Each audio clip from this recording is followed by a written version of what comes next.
எல்லாருக்கும் ஹாய், நான் உங்க Ilaiyaraaja. Welcome to trading menu. Algo ட்ரேடிங்கை பொறுத்த வரைக்கும் இது எப்பவுமே ஒரு பாப்புலரான டாபிக். அதுலயும் கடந்த சில வருஷங்கள்ல இது இன்னுமே அதிகமா பிரபலம் ஆகிறதுக்கு ரொம்ப முக்கியமான காரணம் ஏஐயோட வளர்ச்சி. ப்ராஃபிட்டபிளா ட்ரேட் பண்றதுக்கு ஆல்கோ ஒரு நல்ல டூலாவே இருந்தாலும் most of the people algo ட்ரேடிங்ல லாஸ் தான் பண்றாங்க. சோ இந்த வீடியோல நம்ம ஆல்கோ ட்ரேடிங் அப்படின்னா என்னென்ன டைப்ஸ் ஆஃப் ஆல்கோஸ் இருக்கு, இதோட பிளஸ் என்ன மைனஸ் என்ன, ஆல்கோ ட்ரேடிங் ஆக்சுவலி எப்படி ஒர்க் ஆகுது, இந்த ஆல்கோஸை எங்க நம்ம யூஸ் பண்ணலாம், அண்ட் கடைசியா ஆல்கோ ட்ரேடிங்ல பண்ற காமனான மிஸ்டேக்ஸ், இத பத்தி எல்லாம் டீடைல்டா பார்க்கலாம். சோ வீடியோவை ஸ்கிப் பண்ணாம கடைசி வரைக்கும் பாருங்க. இந்த மாதிரி வீடியோஸ் ரெகுலரா பார்க்க மறக்காம சேனலை சப்ஸ்கிரைப் பண்ணி சப்போர்ட் பண்ணுங்க. ஆல்கோ ட்ரேடிங்னா என்ன? அல்காரிதமிக் ட்ரேடிங்கோட ஷார்ட் ஃபார்ம் தான் ஆல்கோ ட்ரேடிங் அப்படிங்கிறது. முதல்ல நம்ம அல்காரிதம் அப்படின்னா என்னன்னு பார்க்கலாம். ஒரு கம்ப்யூட்டர் ஃபாலோ பண்ற set of rules or instructions தான் நம்ம அல்காரிதம் அப்படின்னு சொல்லுவோம். சோ ஏற்கனவே நம்ம கிரியேட் பண்ணியிருக்கிற ரூல்ஸை ஃபாலோ பண்ணி கம்ப்யூட்டர் சிஸ்டம் ட்ரேட் பண்றதை தான் சிம்பிளா நம்ம அல்காரிதமிக் ட்ரேடிங் அப்படின்னு சொல்லுவோம். இந்த கம்ப்யூட்டர் ப்ரோக்ராம்ஸை யூஸ் பண்ணி நம்மளால என்ட்ரி சிக்னல்ஸை கண்டுபிடிக்க முடியும். ஒரு படி மேல போய் ஆட்டோமேட்டிக்கா ட்ரேடும் பாத்தீங்கன்னா நம்மளால பண்ண முடியும். இன்னும் சிம்பிளா இது எப்படி நடக்குது அப்படிங்கறத சொல்றேன். இப்போ ஒரு ட்ரேடர் இருக்காரு அப்படின்னா அவர் என்ட்ரி எடுக்கணும்னா மார்க்கெட் அனலைஸ் பண்ணணும். அனலைஸ் பண்றதுக்கு அவர்கிட்ட ஒரு ஸ்ட்ராட்டஜி வேணும். அந்த ஸ்ட்ராட்டஜியை ஃபாலோ பண்ணி மார்க்கெட் அனலைஸ் பண்ணி தான் அவர் வந்து ஒரு ட்ரேடே எடுப்பாரு. இப்போ இந்த ஸ்ட்ராட்டஜியை நம்ம ரூல்ஸ் பேஸ்டா மாத்தி அதை ஒரு ப்ரோக்ராமா கன்வெர்ட் பண்ணிட்டோம் அப்படின்னா இப்போ அந்த கம்ப்யூட்டர் ப்ரோக்ராம் நம்ம பண்ற அந்த வேலையை பாத்தீங்கன்னா நமக்கு பதிலா பண்ணும். சோ அதோட ஃபைனல் ரிசல்ட்ஸா ஒன்னு அது என்ட்ரி சிக்னல்ஸை கண்டுபிடிக்கும், இல்லனா என்ட்ரி சிக்னல்ஸை கண்டுபிடிச்சு அதுவே பாத்தீங்கன்னா ஆர்டர்ஸையும் ஆட்டோமேட்டிக்கா பிளேஸும் பண்ணும். சோஷியல் மீடியால இதுக்கு பல பேர்கள் இருக்கு. அதை பத்தி ஒன் பை ஒன்னா பார்க்கலாம். First, automated trading. இதுக்கு என்ன அர்த்தம் அப்படின்னா நம்ம எந்த வேலையும் செய்யாம ஆட்டோமேட்டிக்காவே ஒரு கம்ப்யூட்டர் ப்ரோக்ராமே நமக்காக ட்ரேடிங் பண்றது தான் ஆட்டோமேட்டட் ட்ரேடிங் அப்படின்னு சொல்லுவாங்க. இதுல நம்மளோட ஒர்க் அப்படிங்கிறது பாத்தீங்கன்னா எதுவுமே இருக்காது. நம்ம ஒரு ப்ரோக்ராமை கிரியேட் பண்ணிட்டோம் அப்படின்னா அந்த ப்ரோக்ராம்ல இருக்கிற ரூல்ஸ் அதுவே ஃபாலோ பண்ணி அதுவே ஆட்டோமேட்டிக்கா பாத்தீங்கன்னா ட்ரேடும் பண்ணும். சிம்பிளா சொல்லணும் அப்படின்னா ஆல்கோ ட்ரேடிங்ல ஆட்டோமேட்டட் ட்ரேடிங் அப்படிங்கிறது ஒரு part. Robot trading or bot trading, actually இதுவுமே பாத்தீங்கன்னா ஒரு சாஃப்ட்வேர் ப்ரோக்ராம் தான். ஓகேங்களா? சோ அதுதான் வந்து நமக்காக ட்ரேட் பண்ணும். சோ அந்த சாஃப்ட்வேர் ப்ரோக்ராம ரோபோட் இல்ல பாட் அப்படின்னு பாத்தீங்கன்னா ஃபேன்சி நேம்ஸ் வச்சு கூப்பிடுவாங்க. மத்தபடி உண்மையாலே ஒரு ரோபோட் வந்து நமக்காக உட்கார்ந்து ட்ரேட் பண்ணும் அப்படின்லாம் கிடையாது. Number 3, software trading. இது வந்து பீப்பிள்ஸ் யூஸ் பண்ற ஒரு ஜெனரலான வேர்ட் அப்படின்னே சொல்லலாம். ஏன்னா நம்ம ட்ரேடிங் பண்றதுக்கு சாஃப்ட்வேர்ஸ் யூஸ் பண்றதுனால அதை சாஃப்ட்வேர் ட்ரேடிங் அப்படின்னு சொல்லுவாங்க. ஆக்சுவலி அல்காரிதம் அப்படிங்கிறது ஒரு வகையான சாஃப்ட்வேர் தான். Last and finally AI trading. ரீசெண்டா இந்த டாபிக் அப்படிங்கிறது பயங்கர வைரல். பட் ஆனா இது வரைக்கும் நம்ம பார்த்த மாதிரி இல்லாம இது கொஞ்சம் டிஃபரெண்டா இருக்கும் அப்படின்னே சொல்லலாம். ஏன்னா இப்போ அல்காரிதமிக் ட்ரேடிங்ல ஃபிக்ஸ்டு ரூல்ஸை பேஸ் பண்ணி தான் பாத்தீங்கன்னா அந்த சாஃப்ட்வேர் அப்படிங்கிறது ஒர்க் ஆகும். பட் ஏஐ ட்ரேடிங்ல நம்ம கொடுக்குற டேட்டாஸ்ல இருந்து அதை லேர்ன் பண்ணி அதுக்கேற்ற மாதிரி ஸ்ட்ராட்டஜிஸ் அதுவே பாத்தீங்கன்னா அட்ஜஸ்ட் பண்ணிக்கும். ஸோ ட்ரேடிங் பண்றதுக்காக கூட இப்போ நிறைய ஏஐஸ் பாத்தீங்கன்னா உருவாக்க ஆரம்பிச்சிட்டாங்க. பட் ஆனா ஏஐ ட்ரேடிங் அப்படிங்கிறது இப்போ ஒரு டெவலப்பிங் ஸ்டேஜ்ல தான் இருக்கு. இதுல இம்பார்ட்டன்டான விஷயம் என்ன அப்படின்னா இந்த வேர்ட்ஸ் எல்லாம் கேட்கிறப்ப ஒரே மாதிரி இருந்தாலும் இது எல்லாத்துக்கும் பாத்தீங்கன்னா சின்ன சின்ன டிஃபரன்ஸ் அப்படிங்கிறது இருக்கு. Types of algorithms. முதல்ல ஒரு அல்காரிதம் எப்படி ஒர்க் ஆகுது அப்படிங்கிற பேசிஸ்ல என்னென்ன மாதிரியான அல்காரிதம் இருக்கு அப்படிங்கறத பார்க்கலாம். Number 1, signal generating algorithms. So இந்த அல்காரிதம்ஸை பொறுத்த வரைக்கும் இது வந்து நமக்கு என்ட்ரி சிக்னலை மட்டும் தான் பாத்தீங்கன்னா காட்டும். அதாவது இப்ப நம்ம ஒரு கண்டிஷன்ஸை கொடுத்துறோம். சோ அது மார்க்கெட் அனலைஸ் பண்ணுது. அனலைஸ் பண்ணி முடிச்சதுக்கு அப்புறமா எங்கெல்லாம் வந்து அந்த கண்டிஷன் சாட்டிஸ்ஃபை ஆகுதோ அங்கெல்லாம் இப்ப இங்க பை பண்ணலாம், இங்க செல் பண்ணலாம் அப்படிங்கிற அந்த சிக்னலை மட்டும் தான் இது வந்து இண்டிகேட் பண்ணும். மத்தபடி அந்த இடத்துல ட்ரேட் பண்றது பாத்தீங்கன்னா நம்ம மேனுவலா தான் பண்ணி ஆகணும். அதாவது இந்த ப்ரோக்ராமை ரன் பண்ண விட்டுட்டு என்ட்ரி சிக்னல் நமக்கு காட்டுச்சு அப்படின்னா சோ அது காட்டினதுக்கு அப்புறம் நம்ம மேனுவலா தான் போயிட்டு ஆர்டர்ஸ் எல்லாம் பிளேஸ் பண்ற மாதிரி இருக்கும். இன்னும் சிம்பிளா புரிஞ்சுக்கணும் அப்படின்னா கிட்டத்தட்ட இதுவும் ஒரு வகையான ஒரு இண்டிகேட்டர் மாதிரி தான். இப்ப நம்ம ஒரு இண்டிகேட்டர் யூஸ் பண்றோம், சம் வேல்யூ காட்டுது, அந்த வேல்யூ வச்சு நம்ம ட்ரேட் பிளான் பண்றோம் இல்லையா, அதே மாதிரி இதுல டைரக்டா என்ட்ரியே காட்டிடும். ஓகே, இங்க என்ட்ரி எடுங்க, இங்க பை பண்ணுங்க, செல் பண்ணுங்கன்றத இந்த ஆல்கோஸே பாத்தீங்கன்னா சொல்லிரும். பட் ட்ரேட் வந்து நம்ம பண்ற மாதிரி இருக்கும். ரீட்டைல் ட்ரேடர்ஸ் எஸ்பெஷலி பிகினர்ஸ் பாத்தீங்கன்னா இந்த மாதிரியான அல்காரிதம்ஸை யூஸ் பண்ணுவாங்க. ஏன்னா இப்போ ஒரு ட்ரேடை எங்க எடுக்கணும் அப்படிங்கிற டிசிஷனை எடுக்கிறது ரொம்ப ரொம்ப ஒரு கஷ்டமான ஒரு விஷயம் அப்படின்னே சொல்லலாம். அதுலயும் குறிப்பா எமோஷனை உள்ள வர விடாம அந்த முடிவை எடுக்கிறது அப்படிங்கிறது புதுசா ட்ரேடிங் பண்றவங்களுக்கு ரொம்பவே பாத்தீங்கன்னா கஷ்டமான ஒரு விஷயமா இருக்கும். இப்ப அதுக்கான ஒரு சொல்யூஷனா இப்ப நான் ஒரு ஆல்கோவை யூஸ் பண்றேன் அப்படின்னு வச்சுக்கோங்களேன். அது வந்து ரூல்ஸ் இப்ப இதான் ரூல்ஸ் அப்படின்னா நான் அந்த ரூல்ஸை ஃபாலோ பண்றது தான் கஷ்டம். ஏன்னா என்னோட எமோஷனையும் சேர்த்து நான் சமாளிச்சாகணும். பட் அந்த அல்காரிதம்க்கு அதெல்லாம் எதுவுமே கிடையாது. இதுதான் ரூல்ஸ், இப்படி இருந்தா இப்படி பண்ணணும், இது இருந்தா இங்க என்ட்ரி அப்படிங்கறதெல்லாம் நான் கரெக்டா அதை வந்து ப்ரோக்ராம் பண்ணிட்டேன் அப்படின்னா, இல்ல ஒரு ஆல்கோல அது எல்லாமே பெர்ஃபெக்ட்டா இருக்குன்னா அது அதை மட்டும் தான் ஃபாலோ பண்ணும். அதுக்கு எமோஷன்ஸ் எல்லாம் எதுவுமே கிடையாது. அதை ஸ்டடி பண்ணி என்ட்ரி சிக்னல்ஸை ஈஸியாவே பாத்தீங்கன்னா ஜென்ரேட் பண்ணும். சோ சிம்பிளி அதை பார்த்து நான் வந்து ட்ரேட் மட்டும் பாத்தீங்கன்னா எடுத்துக்கலாம். ரெண்டாவது எக்ஸிகியூஷன் பேஸ்ட் ஆல்கோ. இது வந்து வெறும் என்ட்ரி சிக்னலை மட்டும் கண்டுபிடிக்காம ஆட்டோமேட்டிக்கா பாத்தீங்கன்னா நம்மளோட ட்ரேடிங் அக்கௌண்ட்ல போயிட்டு அதுவே வந்து ஆர்டர்ஸ் பிளேஸும் பண்ணிரும். ஆக்சுவலா நம்மளோட ட்ரேடிங் அக்கௌண்ட்டை இந்த ஆல்கோவோட நம்ம வந்து கனெக்ட் பண்ணி வச்சிருப்போம். உதாரணத்துக்கு இப்போ ஒரு நிஃப்டி ஃபியூச்சர்ல இப்போ மூவிங் ஆவரேஜ்ல ஒரு குறிப்பிட்ட வேல்யூல ஒரு கிராஸ் ஓவர் நடக்குது அப்படின்னா இந்த இடத்துல பை பண்ணலாம் அப்படிங்கிற மாதிரி ஒரு கண்டிஷன் இருக்குன்னு வச்சுக்கலாம். ரொம்ப சிம்பிளா சொல்றேன், உங்களுக்கு புரியணும் அப்படிங்கிறதுக்காக. இப்ப அது நடந்தது அப்படின்னா அங்க வெறும் என்ட்ரி சிக்னல் மட்டும் இல்ல, ஓகேங்களா? அந்த சிக்னலை ட்ரிகரா எடுத்துக்கிட்டு அந்த இடத்துல பாத்தீங்கன்னா ஆர்டரும் பாத்தீங்கன்னா அதுவே ஆட்டோமேட்டிக்கா பிளேஸ் பண்ணிரும் நம்மளோட ட்ரேடிங் அக்கௌண்ட்ல. சோ இந்த இடத்துல மேனுவலா நம்ம எந்த வேலையும் செய்யணும் அப்படிங்கிற அவசியமே இல்லை. இப்ப இதுக்கு முன்னாடி நம்ம பார்த்த ஆல்கோல கூட என்ட்ரி நம்ம போடணும், இங்க அந்த வேலையும் பாத்தீங்கன்னா நமக்கு இல்ல. இன்ஸ்டிடியூஷனல் ட்ரேடர்ஸ் மோஸ்ட்லி இந்த மாதிரியான அல்காரிதம்ஸை யூஸ் பண்ணுவாங்க. அடுத்தது கண்ட்ரோல் அண்ட் ஃபிளெக்சிபிலிட்டி பேசிஸ்ல என்னென்ன டைப்ஸ் ஆஃப் ஆல்கோ இருக்கு அப்படின்றத பார்க்கலாம். Number 1 controllable algos. இந்த அல்காரிதமை பொறுத்த வரைக்கும் நம்மளால பாத்தீங்கன்னா இதை கண்ட்ரோல் பண்ண முடியும். உதாரணத்துக்கு இப்போ இந்த டைம் மார்க்கெட்டை பார்க்க வேணாம் அப்படின்னா அந்த ப்ரோக்ராமை வந்து நம்மளால பாஸ் பண்ண முடியும். ஸோ பாஸ் பண்ணிட்டோம் அப்படின்னா அது மார்க்கெட் அனலைஸ் பண்ணாது, ஸ்டடி பண்ணாது, என்ட்ரி எதுவுமே பாத்தீங்கன்னா எடுக்காது. திரும்ப வேணும் அப்படின்னா திரும்ப நம்ம வந்து அதை ஆன் பண்ணிக்கலாம். இல்ல இப்ப ரூல்ஸ்ல வந்து எனக்கு ஏதாவது கஸ்டமைஸ் பண்ணணும் அப்படின்னா அதையும் என்னால பண்ண முடியும். இப்போ எனக்கு 2% ரிஸ்க் வேணாம், 1% ரிஸ்க் எடுத்தா போதும், இல்ல என்னோட ஃபுல் கேபிட்டல் யூஸ் பண்ண வேண்டாம், 50% கேபிட்டலுக்கு மட்டும் ட்ரேட் பண்ணா போதும். இந்த மாதிரி இந்த அல்காரிதமை என்னால வந்து அட்ஜஸ்ட் பண்ண முடியும். ஈவன் சம்டைம்ஸ் வந்து என்ட்ரி கண்டிஷனை நம்ம ஏதாவது சேஞ்ச் பண்ணணும் அப்படின்னா கூட, அதாவது அந்த அல்காரிதமோட கோர் ரூல்ஸை சேஞ்ச் பண்ணணும் அப்படின்னா கூட பாத்தீங்கன்னா நம்மளால பண்ண முடியும். ஃபார் எக்ஸாம்பிள் இப்போ ஒரு வீக்கெண்டு, சோ குளோபலா பாத்தீங்கன்னா ஏதோ ஒரு 2 நாட்டுக்கு இடையில வந்து ஒரு பெரிய சண்டை, ஒரு போர்னே வச்சுக்கோங்க. சோ இதோட தாக்கம் அப்படிங்கிறது வந்து மண்டே மார்க்கெட்ல கண்டிப்பா இருக்கும் அப்படிங்கிறது உங்களுக்கு நல்லாவே தெரிஞ்சிருக்கு. சோ இப்ப இந்த இடத்துல நம்மளோட ஸ்ட்ராட்டஜி அப்படிங்கிறது ஃபெயில் ஆகிறதுக்கான வாய்ப்பு இருக்கு. அண்ட் அது மட்டும் இல்லாம மார்க்கெட் வந்து ரொம்பவே வந்து மோசமா செயல்படுறதுக்கான வாய்ப்பும் இருக்கு. இப்ப இது தெரிஞ்சிருக்கு அப்படின்னா முன்கூட்டியே நம்ம போயிட்டு நம்மளோட அல்காரிதமை நம்ம பாஸ் பண்ணி வச்சிடலாம். சோ கண்டிஷன் எல்லாம் நார்மல் ஆனதுக்கு அப்புறம் திரும்ப வந்து நம்ம அதை ரன் பண்ணிக்கவும் முடியும். இந்த மாதிரி அல்காரிதம்ஸ்ல எனக்கு ஆட்டோமேஷனும் இருக்கணும், பிளஸ் பிளெக்சிபிலிட்டியும் இருக்கணும் அப்படிங்கிற மாதிரியான ட்ரேடர்ஸ் இந்த மாதிரி அல்காரிதம்ஸை யூஸ் பண்ணுவாங்க. நம்பர் 2 நான் கண்ட்ரோலபிள் ஆல்கோஸ். இதுக்கு முன்னாடி நம்ம பார்த்ததுக்கு அப்படியே ஆப்போசிட் அப்படின்னு சொல்லலாம். இதுல இன் பிட்வீன்ல நம்மளால எந்த சேஞ்சஸும் பண்ண முடியாது. இதுல பண்ண முடிஞ்ச ஒரே விஷயம் என்ன அப்படின்னு பாத்தீங்கன்னா இந்த ப்ரோக்ராமை மட்டும் ஸ்டாப் பண்ணலாம். அதுவும் மொத்த ப்ரோக்ராமையும் மட்டும் தான் ஸ்டாப் பண்ண முடியும். இந்த பாஸ் பண்ணி திரும்ப ஆன் பண்றது அந்த மாதிரிலாம் கிடையாது. ஹை ஃப்ரீக்வன்சி ட்ரேடிங்ல இந்த மாதிரியான அல்காரிதம்ஸ் பாத்தீங்கன்னா யூஸ் பண்ணுவாங்க. ஏன்னா அந்த இடத்துல ஒரு செகண்ட்குள்ள மல்டிபிள் ஆர்டர்ஸ் அப்படிங்கிறது பாத்தீங்கன்னா ப்ராசஸ் ஆகணும். சோ அதனால ஃபிக்ஸ்டு லாஜிக் பேசிஸ்ல இந்த மாதிரி அல்காரிதம்ஸை யூஸ் பண்ணி பாத்தீங்கன்னா அங்க ட்ரேடிங் பண்ணுவாங்க. எந்த ஒரு இடையூறும் இல்லாம நம்ம கொடுக்குற ரூல்ஸ் அப்படியே பிளைண்டா ஃபாலோ பண்ணி ட்ரேட் பண்ணணும் அப்படின்னு நினைக்கிறவங்க இந்த மாதிரியான அல்காரிதம்ஸை யூஸ் பண்ணுவாங்க. இந்த அல்காரிதம்ஸை கிளாசிஃபை பண்றதுக்கு அப்படின்னு எந்த ஃபேக்டர்ஸும் கிளியரா இல்ல.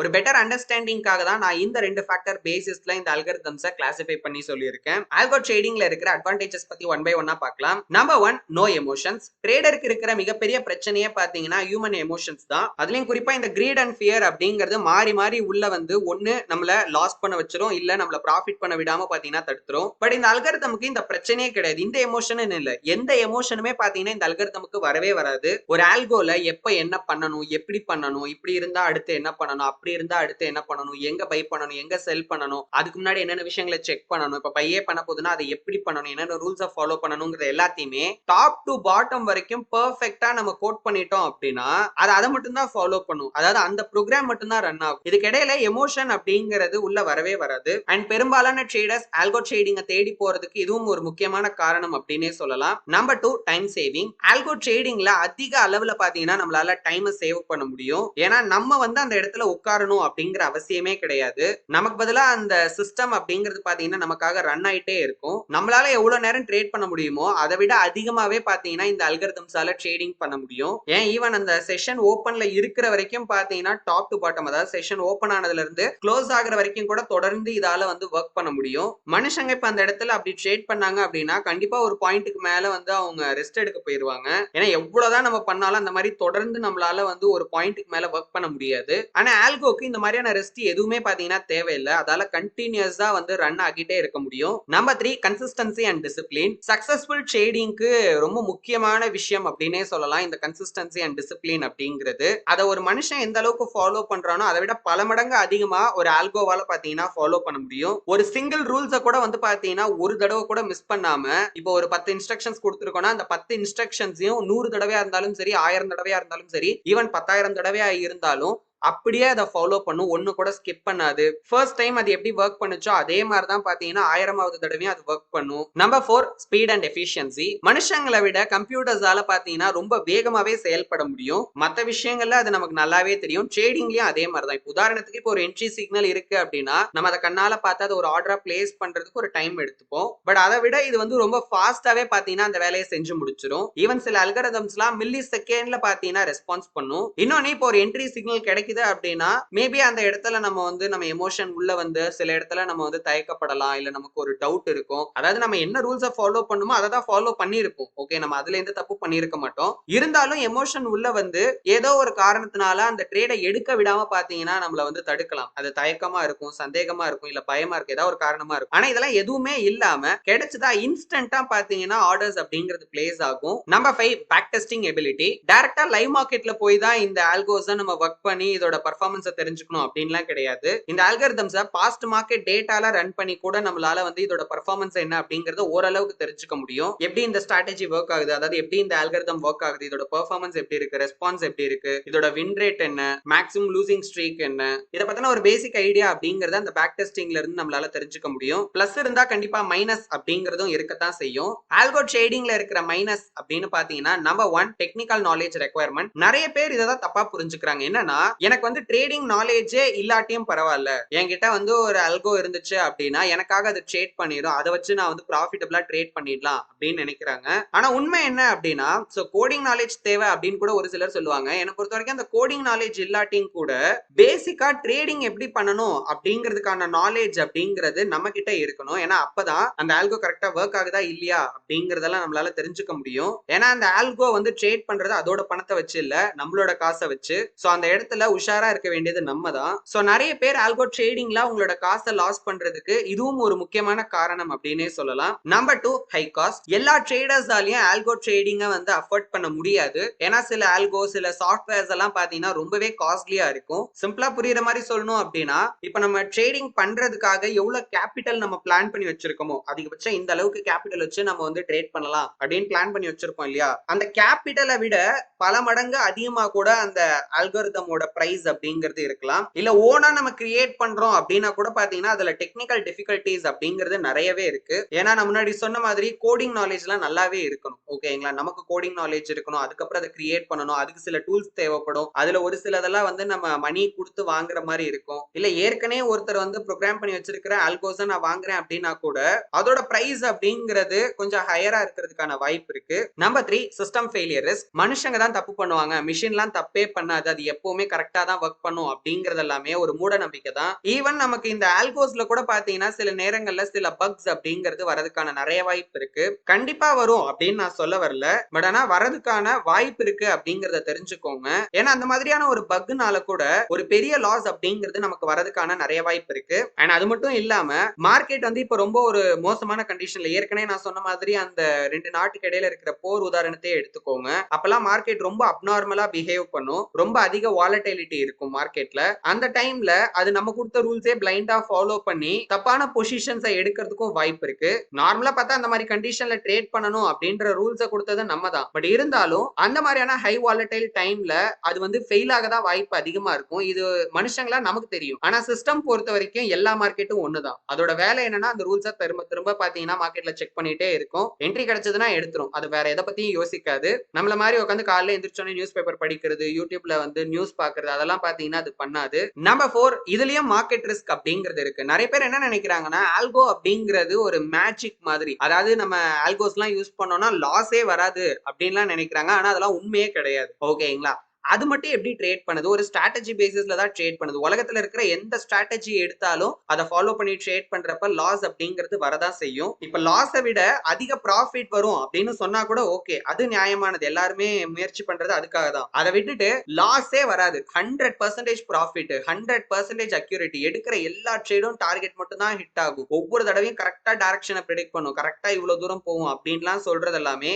ஒரு ஏமாத்து வேலை தான். Even institutional level traders use பண்ற அட்வான்ஸ்ட் அட்வான்ஸ்டான அல்காரிதம்ஸ் கூட பாத்தீங்கன்னா சில சமயங்கள்ல லாஸ் பண்றது நேச்சுரல் தான். ஆக மொத்தத்துல ட்ரேடிங் எப்படி பண்ணாலும் சரி, எதுல பண்ணாலும் சரி, லாஸ் இல்லாம நம்மளால பண்ணவே முடியாது அப்படிங்கறத புரிஞ்சுக்கோங்க.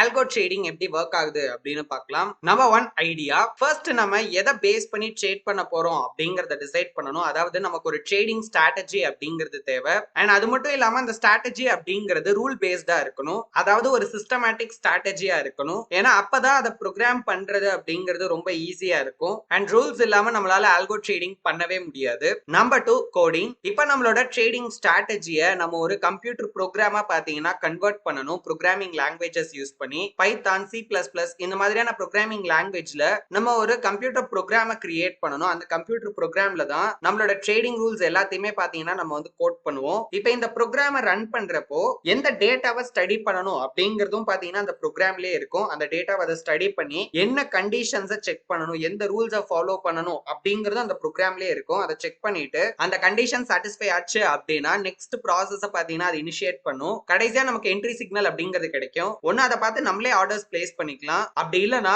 அதுவுமே ஆட்டோமேட்டிக்கா பண்ற மாதிரி நம்மளால ப்ரோக்ராமிங்கும் பண்ண முடியும். Number 3 testing. ஆல்கோ ட்ரேடிங்ல இந்த ஸ்டெப் அப்படிங்கிறது ரொம்ப ரொம்ப ரொம்ப இம்பார்ட்டன்டான ஒன்னு. நம்ம ரெண்டு வகையான டெஸ்டிங் ஆக்சுவலி பண்ணணும். ஒன்னு பேக் டெஸ்டிங். நம்ம கிரியேட் பண்ணி இருக்கிற ஆல்கோவை ஹிஸ்டாரிக்கல் டேட்டால நம்ம அப்ளை பண்ணி அந்த ஸ்ட்ராட்டஜி ஆர் அந்த அல்காரிதம் எப்படி ஒர்க் ஆகுது, அதோட பெர்ஃபார்மன்ஸ் எந்த அளவுக்கு இருக்கு அப்படிங்கறத நம்ம தெரிஞ்சுக்கலாம். சோ இப்படி பண்றதன் மூலமா ஓரளவுக்கு பேசிக்கான இன்ஃபர்மேஷன்ஸ் அப்படிங்கிறது நமக்கு கிடைக்கும். அதாவது இந்த ஸ்ட்ராட்டஜி ப்ராஃபிட்டபிளா தான் இருக்கா இல்லையா, எந்த அளவுக்கு ரிஸ்க் இதுல இன்வால்வ் ஆகி இருக்கு, இதுல எவ்வளவு வின் ரேட் இருக்கு, லூசிங் ஸ்ட்ரீக்ஸ் வந்துச்சுன்னா எத்தனை ட்ரேட்ஸ் மேக்ஸிமம் நமக்கு லாஸ் ஆக சான்ஸ் இருக்கு, இந்த மாதிரியான விஷயங்கள் எல்லாம் நம்மளால தெரிஞ்சுக்க முடியும். Number 2 paper trading R demo trading. Once நம்ம பேக் டெஸ்டிங்லாம் பண்ணி முடிச்சிட்டோம் அப்படின்னா இப்போ அந்த அல்காரிதமை நம்ம லைவ் மார்க்கெட் கண்டிஷன்ல நம்ம டெஸ்ட் பண்ணணும். ஏன்னா பாஸ்ட்ல இருந்த மாதிரியே மார்க்கெட் இப்ப பிரசன்ட்லயும் இதுக்கப்புறம் ஃபியூச்சர்லயும் கண்டிப்பா அப்படியே தான் இருக்கும் அப்படின்னு நம்மளால உறுதியா சொல்ல முடியாது. இன்னொன்னு லைவ் டேட்டாக்கு அந்த ஆல்கோ எப்படி வந்து ரெஸ்பான்ஸ் பண்ணுது, எப்படி அங்க பெர்ஃபார்ம் பண்ணுது அப்படிங்கறதையுமே பாத்தீங்கன்னா நம்ம தெரிஞ்சுக்கணும். அப்புறம் எதுக்கு ப்ரோ நம்ம பேக் டெஸ்டிங் பண்ணணும், எடுத்தோடனே நம்ம வந்து லைவ் மார்க்கெட்லயே அப்ளை பண்ணி டெஸ்ட் பண்ணிக்கலாமே அப்படின்னு கேட்டீங்கன்னா ஃபர்ஸ்ட் பேசிக்கா ஒரு சில இன்ஃபர்மேஷன்ஸ் அப்படிங்கிறது நமக்கு தேவைப்படும். அதுல ரொம்ப முக்கியமானது முதல்ல இந்த மெத்தட் ப்ராஃபிட்டபிளா இருக்கா, எந்த அளவுக்கு லாங் ரன்ல இது ப்ராஃபிட்டபிளா இருக்கு அப்படிங்கிறது. லைவ் மார்க்கெட்ல அதே பீரியடுக்கான டெஸ்டிங்கை நம்ம பண்ணணும் அப்படின்னா ரொம்ப டைம் எடுத்துக்கும். 6 மாசத்தோட பீரியடோட பெர்ஃபார்மன்ஸ் என்ன 6 மாசம் நம்ம வந்து வெயிட் பண்ற மாதிரி இருக்கும். இதே பேக் டெஸ்டிங்ல ஈவன் 2-3 வருஷத்தோட டேட்டாஸை கூட பாத்தீங்கன்னா சில நாட்கள்ல சில வாரங்கள்ல நம்மளால பாத்தீங்கன்னா பண்ணிட முடியும். Number 4 deployment. டெஸ்டிங் எல்லாம் முடிச்சதுக்கு அப்புறமா இப்பதான் இந்த ஆல்கோவை யூஸ் பண்ணி நம்ம ஆக்சுவலி பாத்தீங்கன்னா ட்ரேடிங்கே பண்ண ஆரம்பிப்போம். சோ அதுக்கு நம்ம என்ன பண்ணுவோம் அப்படின்னா நம்ம ட்ரேடிங் அக்கௌண்ட் இந்த ஆல்கோவோட கனெக்ட் பண்ணி இந்த ப்ரோக்ராமை நம்ம ரன் பண்ண ஸ்டார்ட் பண்ணுவோம். சோ இதுக்கப்புறம் அது லைவ் மார்க்கெட்ல ரியல் மணி யூஸ் பண்ணி ட்ரேடிங் பண்ண ஆரம்பிக்கும். Step 5 monitoring. இதுவும் ரொம்ப ரொம்ப இம்பார்ட்டன்டான ஒரு ஸ்டெப் அப்படின்னே சொல்லலாம் ஆல்கோ ட்ரேடிங்ல. இப்போ ஒரு ப்ரோக்ராம் ரன் ஆகிட்டு இருக்கு அப்படின்னா ஏற்கனவே இது வந்து ஒரு ப்ராஃபிட்டபிளான ஆல்கோ தான், இது யூஸ் பண்ணி நம்மளால வந்து கன்சிஸ்டன்டா ப்ராஃபிட் பண்ண முடியும் தெரிஞ்சா கூட அது பாட்டுக்கு ரன் பண்ண அப்படியே விட்டுறக்கூடாது. ஒரு பீரியடுக்கு ஒரு தடவை நம்ம கண்டிப்பா அதை மானிட்டர் பண்ணியே ஆகணும். ஏன்னா எல்லா நேரத்திலயும் மார்க்கெட் கண்டிஷன் அப்படிங்கிறது ஒரே மாதிரி இருக்காது. இஃப் இன் கேஸ் ஏதாவது சேஞ்சஸ் அதுல இருக்கு அப்படின்னா அதுக்கேத்த மாதிரி நம்மளோட ரூல்ஸ்ல நம்ம வந்து அட்ஜஸ்ட்மெண்ட் அப்படிங்கிறது பண்ற மாதிரி இருக்கும். ஆக்சுவலி அந்த அட்ஜஸ்ட்மெண்ட் தேவையா இல்லையா அப்படிங்கறத முடிவு பண்றதுக்கே நம்ம வந்து அப்பப்போ இதை மானிட்டர் பண்ணணும். ஃபார் எக்ஸாம்பிள் இப்ப நான் வந்து கன்சிஸ்டன்டா ப்ராஃபிட் பண்ண ஸ்டார்ட் பண்ணிட்டேன் அப்படின்னா நான் ஏற்கனவே எவ்வளவு ரிஸ்க் எடுத்துட்டு இருந்தனோ அதை விட இன்னும் கொஞ்சம் ஜாஸ்தி ரிஸ்க் எடுக்கலாம் அப்படின்னு நான் டிசைட் பண்ணிருக்கேன் அப்படின்னு வச்சுக்கோங்களேன். இப்ப இதை மானிட்டர் பண்ணாதான் முதல்ல நான் வந்து எந்த அளவுக்கு ப்ராஃபிட்டபிளா இருக்கேன், இதோட பர்ஃபார்மன்ஸ் எப்படி இருக்குன்றத தெரிஞ்சுக்கிட்டு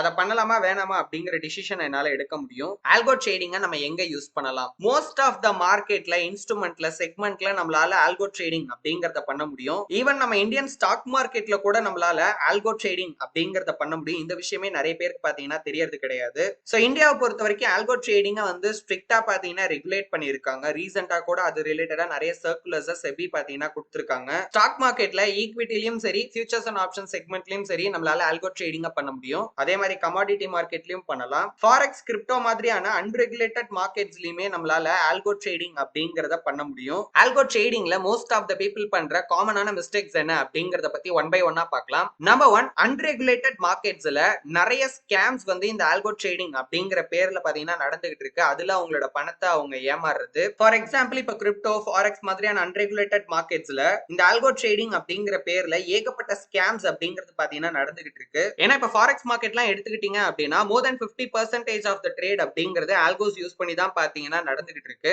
அதோட இப்ப ஆல்கோ ட்ரேடிங்கோட பிளஸ் என்ன அப்படிங்கிறது நமக்கு நல்லாவே தெரியும். இப்போ ஒரு நார்மல் ட்ரேடர் இருக்காரு, அதாவது இப்பதான் அவர் வந்து புதுசா மார்க்கெட்ல ட்ரேடிங் பண்ணலாம் அப்படின்னு உள்ள வந்திருக்காரு. இப்ப அவர் கண்ணு முன்னாடி 2 ஆப்ஷன் இருக்கு அப்படின்னு வச்சுக்கோங்க. ஃபர்ஸ்ட் ஆப்ஷன் என்ன அப்படின்னா, அவரே கஷ்டப்பட்டு லேர்ன் பண்ணி கொஞ்சம் கொஞ்சமா பிராக்டிஸ் பண்ணி அவரோட ஸ்கில்ல டெவலப் பண்ணி அவரு டைம் கொடுத்து அவரு உட்கார்ந்து மார்க்கெட்டை பார்த்து அவரா பாத்தீங்கன்னா ட்ரேட் பண்றது, இது ஒரு வழி. இதே இந்த பக்கம் இது எல்லாத்தையுமே நமக்காக பண்றதுக்கு வந்து ஒரு கம்ப்யூட்டர் ப்ரோக்ராம் இருக்கு, ஒரு சாஃப்ட்வேர் இருக்கு, ஒரு பாட் இருக்கு. அது வந்து இந்த எல்லா வேலையும் நமக்காக பண்ணிரும். நம்ம வேலை என்னன்னா காசு கொடுத்து அந்த பாட்டை வாங்கி வச்சுக்கிட்டோம் அப்படின்னா போதும். சோ அது பாட்டுக்கு ரன் ஆக போகுது, அது பாட்டுக்கு ட்ரேட் பண்ண போகுது. நம்ம அந்த இடத்துல வேலை செய்யணும் அப்படிங்கிற அவசியமே இல்ல. பிளஸ் நமக்கு டைமும் சேவ் ஆகுது, நாலேஜும் இருக்கணுங்கிற அவசியம் இல்ல. இப்ப இது ரெண்டுல மோஸ்ட் ஆஃப் த பீப்புள் எதை சூஸ் பண்ணுவாங்க அப்படின்னு கேட்டீங்கன்னா ஆட்டோமேட்டிக்கா செகண்ட் வழியை தான் சூஸ் பண்ணுவாங்க. ஏன்னா பிகாஸ் ஹியூமன் பிரெயினை பொறுத்த வரைக்கும் எது இருக்கிறதுலே சுலபமான வழியோ அதை தான் தேடி பாத்தீங்கன்னா அது போகும். இப்ப இது ரெண்டுல ரொம்ப ஈஸியான வழின்னு பாத்தீங்கன்னா கண்டிப்பா அது செகண்ட் வழி தான். ஆனா பிரச்சனையே ஆக்சுவலி அங்க இருந்து தான் ஸ்டார்ட் ஆகுது. ஏன்னா இந்த ஆல்கோ ட்ரேடிங்க்கு இருக்கிற டிமாண்ட் அப்படிங்கிறது பாத்தீங்கன்னா நாளுக்கு நாள் வந்து அதிகமாயிட்டே இருக்கு. நான் வீடியோட ஸ்டார்டிங்ல சொன்ன மாதிரி இப்ப ஏஐயோட டெவலப்மெண்ட் அப்படிங்கிறது இந்த ஆல்கோ ட்ரேடிங்கும் பாத்தீங்கன்னா சேர்த்தே வந்து இன்னும் பாப்புலர் ஆகுது. அதனால நிறைய பேர் வந்து இந்த ஆல்கோஸ பை பண்றதுக்கு தயாராகுறாங்க. ஒரு டிமாண்ட் அப்படிங்கிறது கிரியேட் ஆகுது. இந்த டிமாண்ட் ஆல்கோ ட்ரேடிங்ல மோஸ்ட் ஆஃப் த பீப்புள் ஏமாத்துறதுக்கு தான் பாத்தீங்கன்னா யூஸ் பண்றாங்க. ஒண்ணுமே இல்லாத பாட்ஸ் ரொம்ப சிம்பிளா தான் இருக்கும். உள்ள போய் பார்த்தோம்னா வெறும் 4 இண்டிகேட்டர் தான் இருக்கும். ஓகேங்களா? சோ அதை யூஸ் பண்ணி சும்மா அது ஒரு இண்டிகேட்டர், ஒரு சிக்னல் மாதிரி ஒன்னு ஜெனரேட் பண்ணும். அதை அப்படி இப்படின்னு பில்டப் பண்ணி இது இவ்வளவு ரிட்டர்ன்ஸ் பண்ணிருக்கு, இல்ல பாஸ்ட்ல எப்பயோ ஒரு தடவை பண்ண ப்ராஃபிட்டை மட்டும் பெருசா பில்டப் பண்ணி, இல்ல இது வந்து அக்யூரேட் ஏதோ ஒண்ணு. ஓகேங்களா? யூஸ் பண்றதுக்கு வார்த்தையா இல்ல, மார்க்கெட்டிங் அப்படி இப்படின்னு பண்ணி பாட்ஸா பாத்தீங்கன்னா செல் பண்ணிடுவாங்க. பட் அது வாங்கினதுக்கான பர்பஸ் நமக்கு கிடைக்குமா அப்படின்னு கேட்டீங்கன்னா அங்கதான் பிரச்சனையே ஸ்டார்ட் ஆகும். பிகாஸ் மோஸ்ட்லி இந்த ஆல்கோஸ பர்ச்சேஸ் பண்றவங்களோட மைண்ட் செட் எப்படி இருக்கும் அப்படின்னு பாத்தீங்கன்னா, நம்ம தான் தப்பு பண்ணி லாஸ் பண்ணுவோம், இதெல்லாம் தப்பே பண்ணாது, எப்படி இருந்தாலும் நமக்கு ப்ராஃபிட் தான் வரும் அப்படின்னு நினைச்சு ரொம்ப கான்பிடென்ட்டா வாங்கின அந்த குஷியில வந்து அப்ளை பண்ணுவாங்க. எடுத்தோடனே ஒரு லாஸ பாத்துட்டாங்கன்னா அங்கேயே அவங்களோட கான்பிடென்ட் எல்லாம் உடைஞ்சிரும். அண்ட் அங்கதான் அவங்க ரியலைஸ் பண்ணுவாங்க அவங்க பணத்தை அவங்க வந்து ஏமாந்துட்டாங்க அப்படிங்கறத. சந்தையில காய்கறிகளை கூறு போட்டு விக்கிற மாதிரி ஆல்கோஸ், பாட்ஸ், சாஃப்ட்வேர் இது எல்லாத்தையுமே பாத்தீங்கன்னா செல் பண்ண ஆரம்பிச்சிட்டாங்க. பட் என்ன பிரச்சனைனா நல்ல குவாலிட்டியான ஆல்கோஸ் அப்படிங்கிறது ரொம்பவே காஸ்ட்லியா தான் இருக்கும். சோ அஃபோர்டபிள் பிரைஸ்ல இருக்கிற எல்லா ஆல்கோரிதம்ஸும் பாத்தீங்கன்னா நமக்கு வந்து மார்க்கெட்ல ரியல் டைம்ல ஒர்க் அவுட் ஆகும் அப்படின்னு சொல்லவே முடியாது. அண்ட் அந்த மாதிரி அஃபோர்டபிள் பிரைஸ்ல, சீப் பிரைஸ்ல கிடைக்கிற மோஸ்ட் ஆஃப் த ஆல்கோஸ் பாத்தீங்கன்னா ஃபெயில் தான் ஆகும் மார்க்கெட்ல. அப்ப நம்ம நிறைய காசு செலவு பண்ணி வாங்குற ஆல்கோரிதம்ல நம்ம சக்சஸ் பண்ண வாய்ப்பு அதிகமா இருக்கு, இல்ல கண்டிப்பா சக்சஸ் பண்ணிடலாம் அப்படின்னு சொல்ல வரீங்களா ப்ரோ அப்படின்னு கேட்டீங்கன்னா அப்படியும் கிடையாது. ஏன்னா இதை ஒரு சாக்கா பயன்படுத்தி பாத்தீங்கன்னா ஒண்ணுமே இல்லாத ஆல்கோரிதம் எல்லாம் பல ஆயிரங்களுக்கு பல லட்சங்களுக்கு பாத்தீங்கன்னா செல் பண்ணிட்டு இருக்காங்க. ஃபர்ஸ்ட் நம்ம புரிஞ்சுக்க வேண்டியது என்ன அப்படின்னா இந்த மாதிரியான அல்காரிதம்ஸை டெவலப் பண்றதுக்கு அதிக எஃபோர்ட்டும் டைமும் பாத்தீங்கன்னா தேவைப்படும். அப்ப அந்த இடத்துல காஸ்டும் பாத்தீங்கன்னா ஆட்டோமேட்டிக்கா அதிகமா தான் இருக்கும். அதுக்காக காஸ்ட் அதிகமா இருந்தா மட்டும் அது ஒரு குவாலிட்டியான ஆல்கோ அப்படின்னு ஆகிறது. நம்பர் 2, ரெகுலேட்டட் மார்க்கெட்ஸ்ல ஆல்கோ யூஸ் பண்ணலாம் அப்படிங்கிறதுக்காக எப்படி வேணாலும் யூஸ் பண்ணலாம் அப்படின்னு ஆகிறது. அதுக்குன்னு பாத்தீங்கன்னா ஒரு செட் ஆஃப் ரூல்ஸ் இருக்கு, அதெல்லாம் கரெக்டா ஃபாலோ பண்ணி தான் நம்ம பண்ணணும். அப்படி இல்லைன்னா அந்த ஆல்கோவை யூஸ் பண்றதே நமக்கு வந்து ரிஸ்கான ஒரு விஷயமா மாறிடும். தேவையில்லாத ஃபைன், பெனாலிட்டி இதெல்லாம் பே பண்ற மாதிரி கூட வரலாம். சோ அதனால இந்தியன் ஸ்டாக் மார்க்கெட்ல எல்லாம் நம்ம ஆல்கோ ட்ரேடிங் பண்ண போறோம் அப்படின்னா முதல்ல இதுல எப்படி பண்ணணும், எப்படி இதை யூஸ் பண்ணணும், அதுக்கு என்னென்ன விஷயங்களை நம்ம ஆக்சுவலி ஃபாலோ பண்ணணும் அப்படிங்கிற எல்லா விஷயத்தையுமே முதல்ல நல்லா நம்ம தெரிஞ்சுக்கணும். நம்பர் 3, நம்ம யூஸ் பண்ற அல்காரிதம் என்ன ஸ்ட்ராட்டஜி பேஸ் பண்ணி ட்ரேட் பண்ணுது அப்படிங்கறத புரிஞ்சுக்கிறது கிடையாது. ஒரு சிலருக்கு இது வந்து ஒரு முரண்பாடான விஷயம் மாதிரி தோணும். ஏன்னா அதை பண்ணக்கூடாது அப்படிங்கிற காரணத்தினாலதான் மோஸ்ட் ஆஃப் த பீப்புள் வந்து ஆல்கோ ட்ரேடிங் பண்ணலாம் அப்படின்னே வந்து டிசைட் பண்ணியிருப்பாங்க.